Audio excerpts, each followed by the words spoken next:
છે.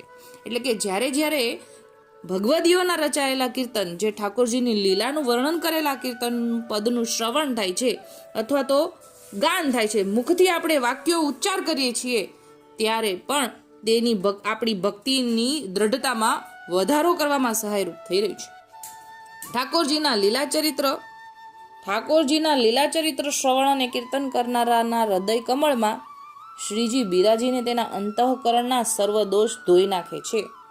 એટલે કે જ્યારે કીર્તન સાંભળી રહ્યા હોઈએ ત્યારે ઠાકોરજી આપણા હૃદય કમળમાં બિરાજે છે અને દોષ પણ હોય છે ને એ પણ ધોવાઈ જાય છે. ત્યારે તેને સાક્ષાત લીલાનું દર્શન તેના હૃદય કમળમાં થાય છે અને હૃદયની સર્વ મિથ્યા ગ્રંથિઓ ભેદાઈ જાય છે. એટલે કે હૃદયમાં અગર મિથ્યા ગ્રંથિઓ પણ ભરેલી છે એ પણ ભેદાઈ જાય છે. જ્યારે આપણે કીર્તન શ્રવણ કરી રહ્યા છીએ ત્યારે દરેક સંશયો છેદાઈ જાય છે અને સર્વ કર્મનો ક્ષય